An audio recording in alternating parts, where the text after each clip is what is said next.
नमस्कार, बहुत स्वागत है आपका। आप देख रहे हैं द न्यूज और आपके साथ मैं सृष्टि मिश्रा।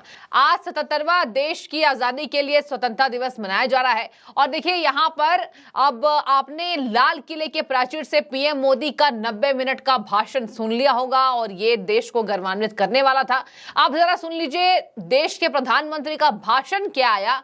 राहुल गांधी भी अपने आप को एक कट्टर देशभक्त दिखा रहे हैं और एक ट्विटर पर, जो कि अब एक्स पोस्ट हो चुका है, उस पर अब एक पोस्ट डाला। देखिए सुनिए, एक बहुत लंबी चिट्ठी राहुल गांधी ने लिख डाली है और ये दिखाने की कोशिश है। अब आप सब तय करके मुझे बताइए कि क्या ये चिट्ठी एक संदेश है, क्या ये चिट्ठी ये दिखा रही है कि राहुल गांधी के साथ साथ पूरी कांग्रेस पार्टी में पीएम मोदी के लिए बौखलाहट है कि कहीं एक बार फिर से बहुमत से जीत ना जाए, तो थोड़ी सी देशभक्ति हमें दिखानी होगी। अब चलिए सुनाती हूं आपको वो कहानी राहुल गांधी की जो उन्होंने अपने पोस्ट पे लिखी है, अपनी दास्तां भर भर के सुनाई है, भारत जोड़ो यात्रा का व्याख्यान किया है, देश की जनता को यह दिखाने की कोशिश की है कि वो राहुल गांधी और कांग्रेस पार्टी को समर्थन करते हैं। तो जरा सुनिए आप भी ये कहानी, दिलचस्प भरी कहानी। देखिए राहुल गांधी ने अपने पोस्ट पर लिखा है, मेरी भारत माता जमीन का टुकड़ा भर नहीं है, कुछ धारणाओं का गुच्छा भर नहीं है, बल्कि हर एक भारतीयों की पारा पारा आवाज है। ये तो चलिए अपने हेडलाइन में राहुल गांधी ने लिख दिया। अब मैं आपको बता दूं कि इस पर बवाल क्यों मच रहा है और देश की जनता नाराज क्यों हो रही है। सबसे पहला सवाल तो यहां पर पहला बन रहा है, वो ये है, मेरी भारत माता। दर्शकों, अभी 5 दिन पहले लोकसभा में राहुल गांधी भाषण दे रहे थे और संसद की सदस्यता बहाल होने के बाद वो पहला भाषण था। पहला भाषण मणिपुर पर केंद्रित था और चलिए ठीक बात है, मणिपुर पर देश भी चाह रहा है, न्याय हो भी रहा है, लगातार समाधान किया जा रहा है। आज भी प्रधानमंत्री ने खुले मंचों से बोल दिया, जब वो झंडा फहरा रहे थे उसके बाद उन्होंने मणिपुर का ही जिक्र किया। अब मैं आपको बता दूं कि राहुल गांधी ने कहा था मणिपुर में भारत माता की हत्या हो गई और आज जो अपने एक्स पोस्ट पर ये लिख रहे हैं, जिस तरीके से उन्होंने कहा भारत माता, मेरी भारत माता, ऐसे संबोधन दिया है, ये दिखाने की कोशिश कर रहे हैं कि मेरे लिए भारत माता सबसे ज्यादा बढ़कर है। आपने तो उसी भारत माता को मणिपुर में उनकी हत्या करवा दी। तो देखिए बहुत ज्यादा बवाल भी मचा और यह भी कहा गया, अब इसी भारत माता की हत्या को लेकर कई बीजेपी के मंत्री उन्हें कभी बोल रहे हैं मानसिक संतुलन ठीक नहीं है। कल ही कहा जिस तरीके से बीजेपी के सांसद ने कि इनके मानसिक संतुलन ठीक नहीं है। खैर अब इस पर हम ज्यादा नहीं जाएंगे, लेकिन अब मैं इनकी चिट्ठी को आपको पढ़ा देती हूं जो आपको समझना जरूरत है। आपने देखा होगा कि सदन में जिस तरीके से प्रधानमंत्री के मणिपुर के किस्से को लेकर लगातार विपक्षी पार्टी हंगामा कर रही थी, जब राहुल गांधी आए सदन में तो वही चर्चा शुरू की थी। और आपको बता दूं, मणिपुर पर सवाल जवाब कर रहे थे और अपनी भारत जोड़ो यात्रा का पूरा व्याख्यान कर दिया।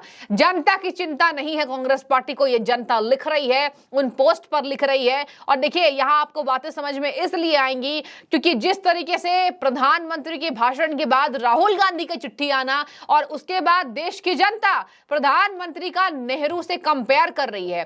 प्रधानमंत्री जवाहरलाल नेहरू जो देश के पहले प्रधानमंत्री थे। अब देखिए यहां पर जवाहरलाल नेहरू का भाषण, पीएम मोदी का भाषण क्यों तुलना किया जा रहा है, जरा इसको समझिए।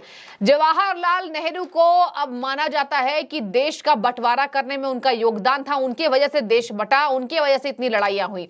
लेकिन अब कहा जा रहा है कि जो देश समृद्ध हो रहा है वो प्रधानमंत्री नरेंद्र मोदी के एकता सूत्र की वजह से हो रहा है, देश ऊंचाइयों को छू रहा है। खैर अब मैं आपको बता दूं कि राहुल गांधी ने सदन के अंदर भारत जोड़ो की यात्रा क्यों बात की, ये बात तो जनता समझ नहीं पा रही है।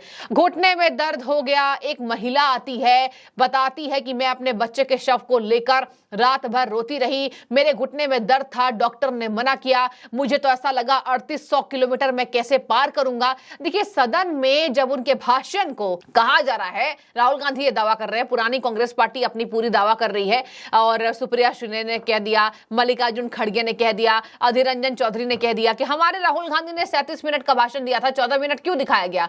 ये हमारे राहुल गांधी को भारत के प्रधानमंत्री देखना नहीं चाहते हैं तो उनके भाषण को कटवा दिया। दर्शकों जनता ये लिख रही है कि केवल राहुल गांधी को उस दिन जो दिखाया नहीं गया, तो वो जो बची खुची कहानी थी आज ट्विटर पर एक्स पोस्ट पर इन्होंने डाल दिया। आपको मैं थोड़ा पढ़कर सुनाऊंगी, बहुत ज्यादा विस्तार तो नहीं दूंगी क्योंकि राहुल गांधी ये चिट्ठी 3 पन्नों की है। देखिए क्या लिख दिया राहुल गांधी, मैं आपको थोड़ा सा विस्तार देना चाहूंगी इसमें।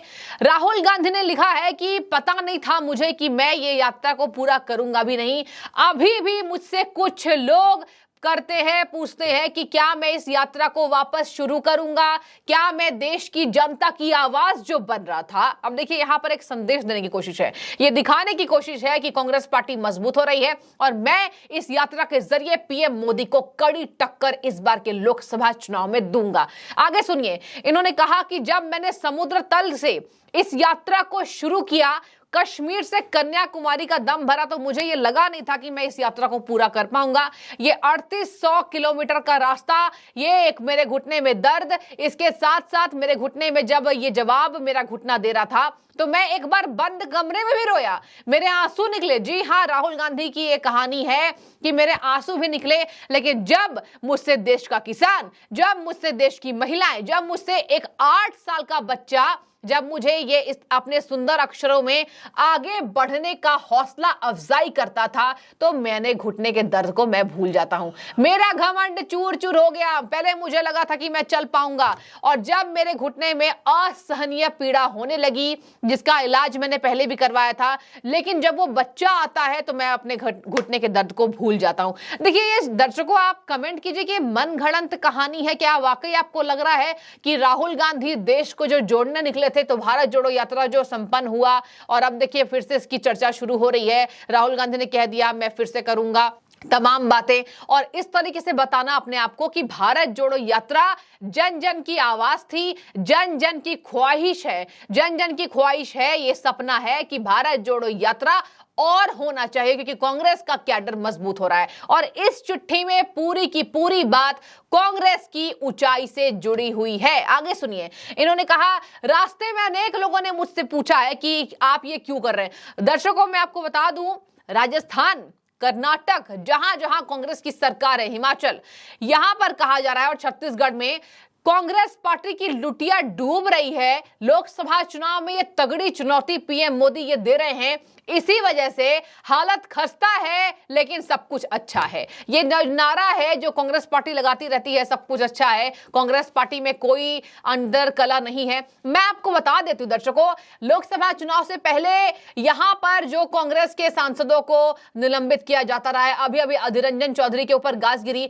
अब ये कहा जा रहा है कि इनका रवैया लोकसभा चुनाव में इनके रंग को कमजोर करने वाला है। और यही वजह है कि तमाम राज्यों में सरकार होने के बावजूद भी कांग्रेस अपनी जमीनी स्तर की लड़ाई को खोना नहीं चाह रही है। कांग्रेस की जमीन खिसकी हुई है और राहुल गांधी की संसद की सदस्यता लौटी है, तो राहुल गांधी ये इशारा दे रहे हैं कि हम तो जीतेंगे। इसके साथ मैं आपको बता दूं, नेहरू की कालखंड से जो जनता तुलना कर रही है प्रधानमंत्री मोदी की, जनता यही कह रही है। अगर आप कमेंट सेक्शन में जाएंगे, जिस तरीके से अगर प्रधानमंत्री के भाषण पर आज जनता ललायत है, खुश है, झूम रही है, तो आप यही पाएंगे कि कांग्रेस के शासन ने गजब डुबोया, देश को लूटा। और देखिए राजस्थान की हालत खराब है और कर्नाटक की हालत खराब है। कहीं भी ये फ्री बिजली, फ्री पानी, इसके साथ महिलाओं को पैसे देने की बात, युवाओं में नौकरी देने की बात, सब जगह ये देखिए खस्ते साबित होते दिखाई दे रहे हैं। और शायद इसीलिए कांग्रेस को पता है कि ये जो बौखलाहट हमारी है, पता है कि हम बौखलाए हुए हैं,